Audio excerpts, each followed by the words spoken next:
Fala, seus americanos de Araque. Apesar de vocês serem americanos de Araque, hoje falaremos da história da primeira viagem de moto que se tem registro no Brasil e, obviamente, falaremos também do início do motociclismo aqui nas terrinhas tupiniquins. Cara, aqui, agora, no seu Moto Diário.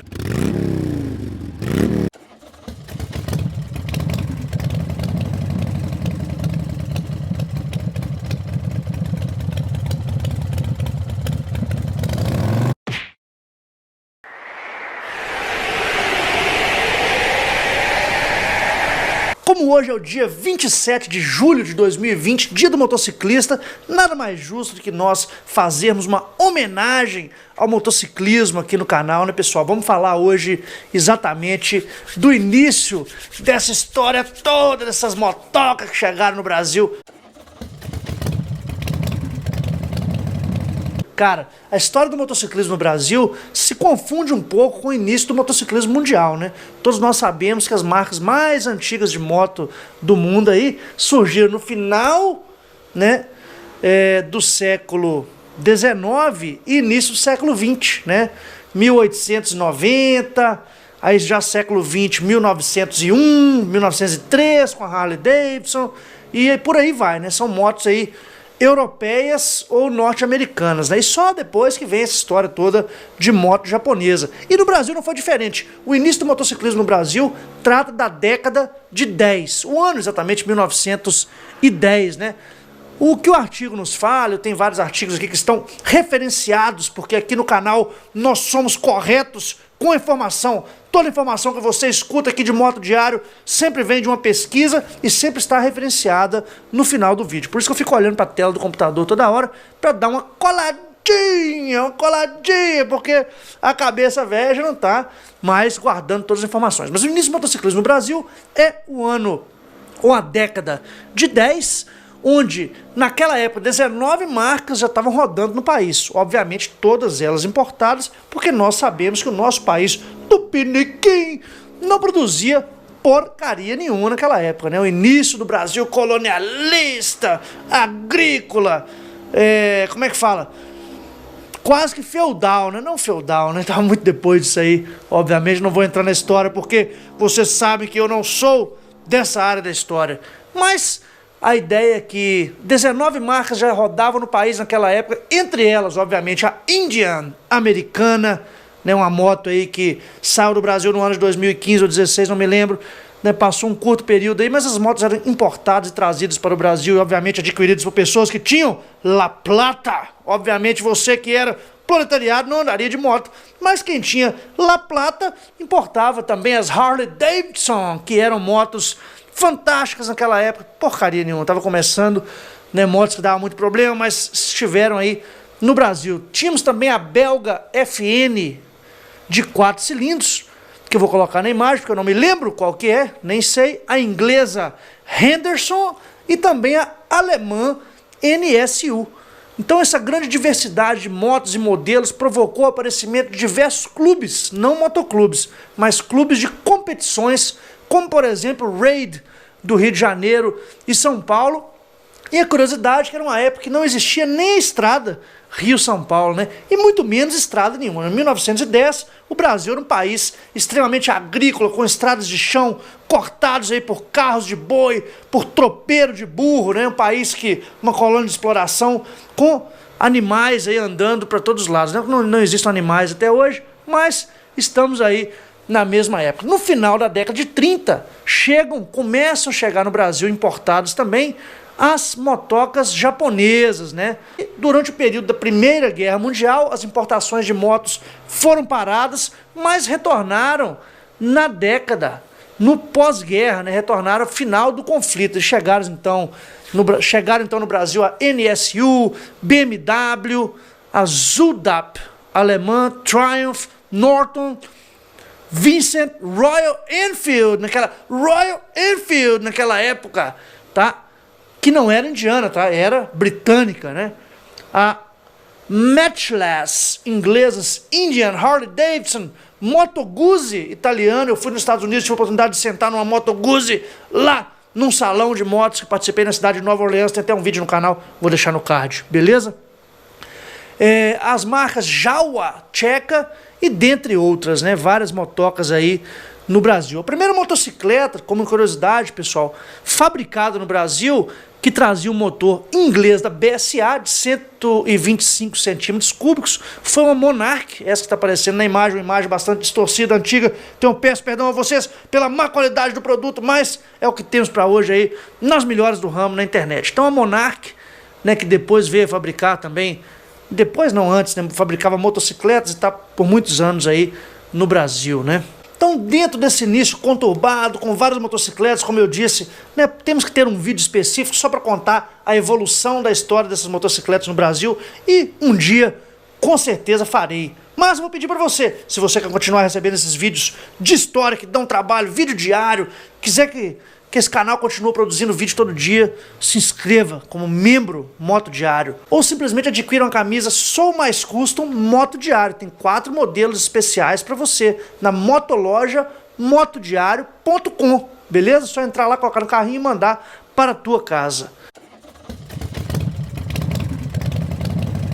Então, continuando a história, pessoal, nessa mesma época, então, já na década de 20, nós tivemos aí uma grande aventura de motos no Brasil, que foi registrada, né? Então essa notícia, ela saiu no jornal Diário dos Campos, datado de 23 de agosto de 1923, quando os jovens chamados de Ricardo Wagner e Afonso Lange, eles saem às 6 horas da manhã em uma viagem de motos entre a cidade de Ponta Grossa, no Paraná, com destino à cidade de Antonina.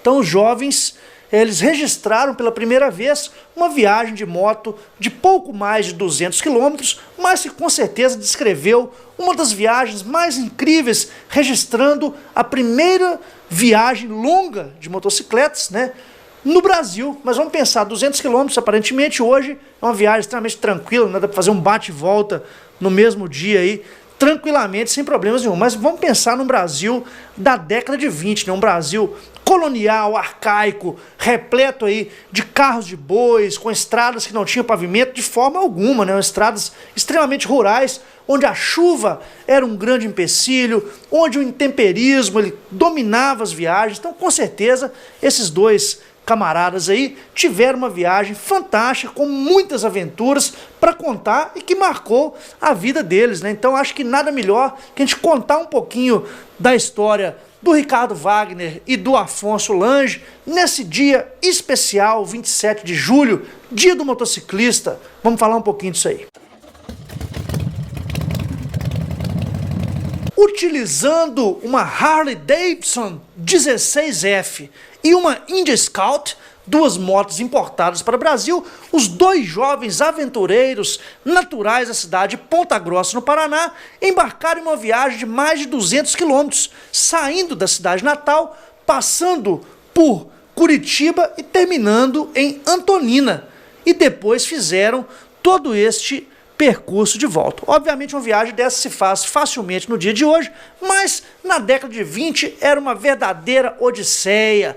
A falta de estradas asfaltadas, de estrutura rodoviária, fazia com que tudo fosse extremamente difícil. As baixas velocidades também contribuíram para que a viagem durasse exatamente 4 dias. Foram 4 dias de viagem, 2 de ida e 2 de volta. Então 100 quilômetros em 2 dias, uma média aí de 50 quilômetros por dia, né? Com 2 dias para ir e 2 dias para voltar. Além disso, os carroções, que seriam os carros de boi, né, que eram presença frequente nas estradas da época, né, com carga que chegava até 1,5 toneladas, sendo puxados por até 10 animais.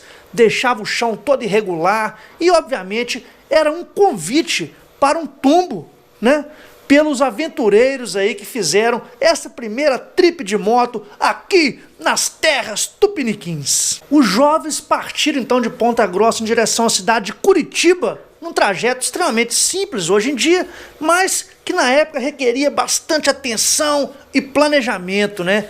Eles partiram para Curitiba e a ideia era seguir até a Estrada da Graciosa. Eles iam descer a Serra da Graciosa, que é extremamente conhecida por nós. Eu mesmo já tenho um vídeo passando ali, quando fiz a minha expedição sul-sudeste litoral, sozinho, mas com muito menos aventura que esses dois heróis aí do motociclismo, né? Então, desceram a serra e o único caminho da época era o que conhecemos hoje como BR-277, que nos leva até o litoral e foi aberta, na realidade, em 1968. Eles passaram nas trilhas de animais, literalmente trilhas de tropeiro de burro.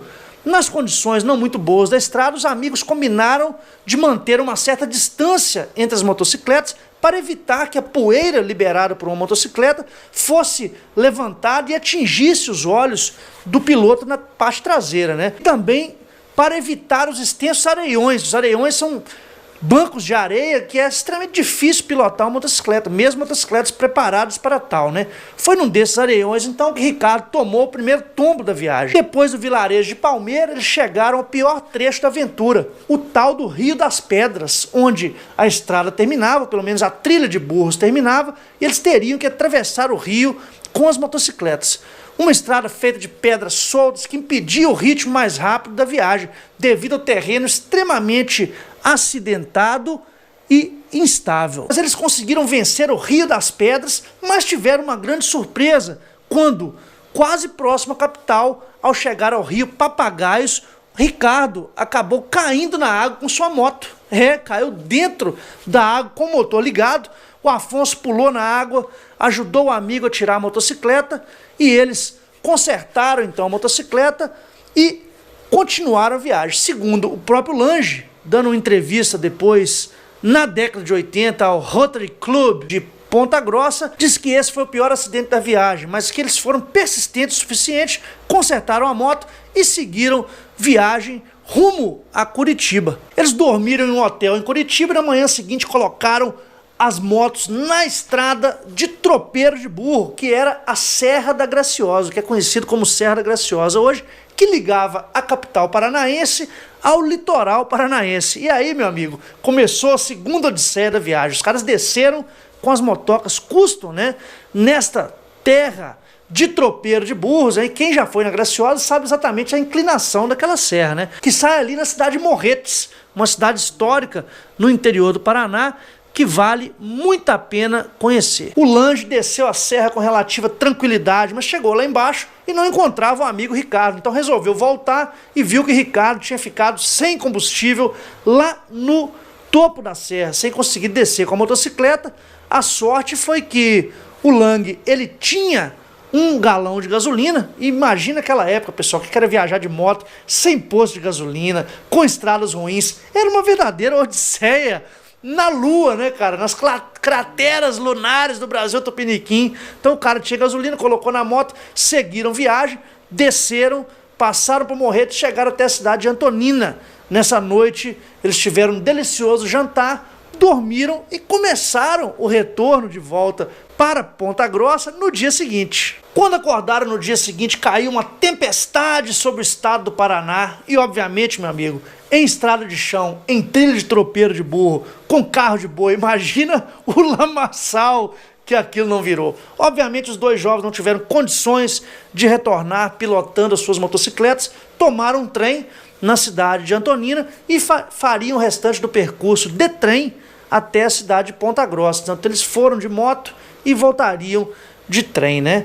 E o que aconteceu na realidade foi que o trem descarrilou, né? O vagão que eles estavam descarrilou, mas eles não tiveram maiores avarias. Disseram até, em curiosidade, que a esposa do presidente do país naquela época estava no mesmo trem e que isso foi consertado rapidamente e a viagem seguiu até Ponta Grossa, no Paraná. E os amigos então chegaram a Ponta Grossa, desembarcaram suas motocicletas, tiveram a oportunidade de rodar nas suas motocicletas entre a estação e as suas casas. Reza a lenda também que eles criaram um dos primeiros motoclubes do Brasil em Ponta Grossa, né, e que para entrar no clube, o associado deveria doar para o clube 10 barris do melhor chopp pontagrossense daquela época, né? Que explica aí, né, a nossa postura aí dos motoclubes de sermos apreciadores deste líquido sagrado aí da cerveja, né? Então é isso aí, pessoal, esse foi mais um vídeo Moto Diário. Hoje é dia do motociclista, dia 27/7/2020. Nós todos nos orgulhamos de sermos motociclistas, independente da marca, do modelo, da cilindrada. Vivemos o motociclismo custom, vivemos o motociclismo em outros estilos, nas big trail, nas esportivas, mas o fato é que no dia de hoje todos nos damos as mãos e somos motociclistas. Eu quis trazer essa informação para vocês, esse vídeo, para a gente sentar em casa, comer uma pipoca, mostrar para a família, mostrar para o filho, beleza? E conquistar adeptos para esse mundo maravilhoso das duas rodas que tanto fez por nossas sociedades brasileiras, mundiais, atuais. A moto faz muito pelo planeta e pelas pessoas, beleza? Muito obrigado. Se você gostou do vídeo, deixe seu like. Se você recebeu esse vídeo pela primeira vez pelo algoritmo do YouTube, se inscreva no canal. Já somos quase 13 mil e você precisa fazer parte desta família. Se você puder, se inscreva como membro Moto Diário e ajude a manter a manutenção dos vídeos aqui diariamente. Se você puder, adquira uma camisa Sou Mais Custom no site motoloja.motodiario.com, beleza? Ótima semana a todos e daqui a pouco a gente volta. Valeu!